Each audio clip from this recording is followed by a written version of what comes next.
জেলা শহর সুনামগঞ্জ থাকি 20 কিলোমিটার দূরে জাদুঘাটা নদী।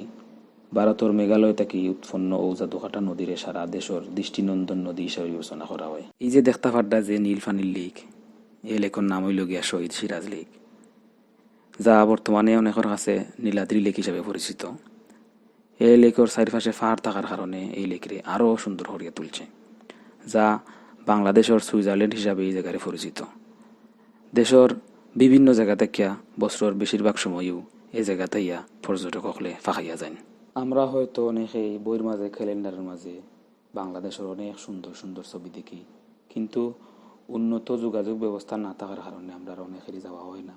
যদি উন্নত যোগাযোগ ব্যবস্থা থাকতো তাইলে হয়তো বা সুনামগঞ্জের এই লেক, পাহাড়, ঝর্ণা, নদী এগুলা হয়তো বা দেশের একটা প্রধান পর্যটন কেন্দ্র হইল না। যদিও প্রয়াত চেয়ারম্যান মরহুম জনাব জয়নাল আবেদিন দুনিয়াত নাই, কিন্তু তাইনোর যত্নরও শিমুল বাগান এখনো দুনিয়াত আছে। ফাল্গুন মাসও ফুলও ফুটে। হয়তোবা এই বাগানের কারণে তান্ডে মানুষে আজীবন মনে রাখবা। ভাই আপনার যে এলাকা আলহামদুলিল্লাহ অনেক সুন্দর, যে এই পাহাড়টা জেনে মানে এই পাহাড়টা মানে আপনার বাংলাদেশে পড়ছে না বাংলাদেশের বাইরে পড়ছে? বাংলাদেশের বাইরে, ভারতে পড়ছে। মানে সম্পূর্ণ পাহাড় পড়ছে বাংলাদেশের বাইরে। তো এখানে আমরা বাংলাদেশের মানুষ যাই নাই এমনি।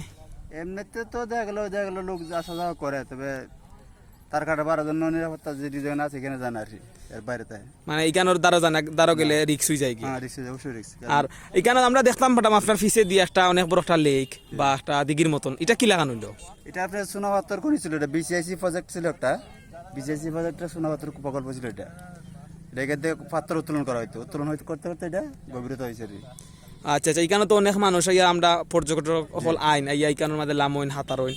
তো এখন পর্যন্ত কোনো সমস্যা হয়েছে নি এখনো? হ্যাঁ, সমস্যা বলতে লোক একজন মারা গেছে এটাতে, আর এটা এখানে সাঁতার কাটতে গিয়ে মারা গেছে, পরে এটা ডিসি মহোদয় এটা নিষিদ্ধ করেছে। মানে কেউ না নামার লাগে? নিষিদ্ধ করেছে আর কি। আচ্ছা আচ্ছা, তো দেখলাম আমরা কেউ ওখান পর্যন্ত লামছই না, জি না। এখানে একটা অ্যাক্সিডেন্ট হয়ে গেছিল ও কারণে। জি। তো আপনার এলাকার মাঝে মানে মানে আর কিতা কিতা আছে সৌন্দর্য দেখার মতন? এমনি আছে আপনার শিমুল বাগান আছে, টাঙ্গার হাওর আছে, আপনার এই বারিকা টিলা আছে, এই আমার তাইরপুর থানার ভিতরে এইটা আছে আর কি। আচ্ছা, তো ধন্যবাদ। তো আপনার বাড়ি কোন আনো পড়ছে? আমাদের বাড়ি এইখানে বসবাস করি আমরা, স্থানীয় বাড়ি ময়মনসিংহ এর, অনেক আগে আমরা সাইডে আসছি। আচ্ছা আচ্ছা আচ্ছা, তো এখানে আপনার যেন বাজার আর বা যেমন হসপিটাল যাইতে হইতে আপনারা কিলা অসুবিধা হয় না সুবিধা কিলা হ্যাঁ, একটু এটা কইবা? কিছু অসুবিধা আছে আপনার, আমাদের যোগাযোগ ব্যবস্থাটা খুবই খারাপ। যোগাযোগ এটা বলার ব্যবস্থা বাইরে, হ্যাঁ, খুবই খারাপ। আপনার সেই দিকেই বলেন, নেত্রকোনার দিকে বলেন আর সুনামগঞ্জের দিকে বলেন, যে দিকে বলেন না কেন রাস্তা খারাপ।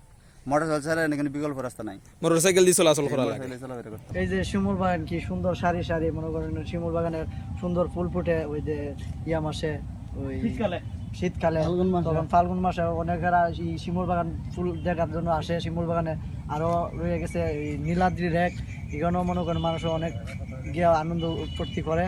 আর বিশেষ করে এই শিমুল বাগানটা মনে করেন অনেক সুন্দর, তাই মানুষ আসে, বুঝছেন? আচ্ছা, তো আপনারা মানে এখানের মাঝে শিমুল বাগান বাদে আর কোন কোন জিনিস আছে আসলে দেখার মতন বা সুন্দর? এই যে মনে করেন সার্ফিন বাজার, পরে দিয়েছে নীলাদ্রি লেক, পরে দিয়েছে লাখ মাছরা, পরে জাদুকরা নদী, বারিকা টিলা, এগুলোই মানে সুন্দর জায়গা। ধন্যবাদ। আমরা বিশেষ করে রয়ে গেছে ওই টাঙ্গারাও, টাঙ্গারাওর মধ্যে অনেক মনে করেন অনেক পাখি, মাছ টাছ, মনে করেন মানুষ ইত্যাদি অনেক কিছু রয়ে গেছে। সুনামগঞ্জের মাঝে আসলে ঐতিহ্যবাহী যদি কোনো জায়গা থাকে তাইলে এই শিমুল বাগান আছে না কিতা ভাই? শিমুল বাগান আছে। তো ঐতিহ্যবাহী যদি কোনো জায়গা থাকে তাইলে শিমুল বাগান আছে। তো শিমুল বাগানও আপনারা দেখতে পারবা যে এমনও মানে গাছ আছে আর কি, মানে এলা দৃশ্য আছে যেমন কুল কিনারা নাই। শিমুল বাগানের সবচেয়ে বেশি মানুষ হয় যখন ওই যে ফুল ফুটে লাল সবুজ, তখন প্রায় দৈনিক 20 থেকে 15,000 মানুষ আসে। আর এছাড়াও আপনার এই যে নীলাদ্রি, বারিকা টিলা, এগুলো দেখতে আসে, তার সাথে সাথে এগুলো ঘুরতে আসে। কিন্তু বেশিরভাগ মানুষই আছে আপনার যখন ফুল ফুটে লাল সবুজ দেখার জন্য প্রায় দৈনিক 20 থেকে 15,000 মানুষ আসে। দৈনিক 20 থেকে 15,000 মানুষ আইন যখন সময় এই শিমুল বাগানে যখন সময় ফুল ফুটে। তো ইটা বাদে আর কোন জায়গা আছে সুন্দর আমরা উজুদিন বাই বইনের জন্য কইতা যদি? এই যে আপনার নীলাদ্রি আছে, তারপর বারিকা টিলা, তারপর লাকমাছড়া, তারপর সার্পিন, এগুলো মানে খুবই সুন্দর জায়গা। এই যে আপনার দেখার মতো দৃশ্য, পাহাড়ের সাথে একবার ইন্ডিয়ার কাছাকাছি বর্ডারের সাথে, এগুলো মানুষ মানে ঘুরতে যায় এই শিমুল বাগানের সাথে সাথে। আরো সুন্দর লাগে, প্লেসটা খুব ভালো লাগছে। ওটার দিকে একদিকে সবুজের সমারোহ, অন্যদিকে খুব সুন্দর একটা বিচের মতন সারি সারি গাছ আছে, বিচের মতন একটা ইয়ে আছে। কক্সবাজারের কিছু ইয়েটা আর কি, ভিউটা আর এটার মধ্যে খুব ভালো লাগে। যারা যারা আপনার লোকে এত সময় আসলা সকলে জানাইরাম সিলেট টু লন্ডন চ্যানেলের পক্ষ থাকি অসংখ্য ধন্যবাদ। সবাই ভালো থাকবা, সুস্থ থাকবা। আল্লাহ হাফিজ।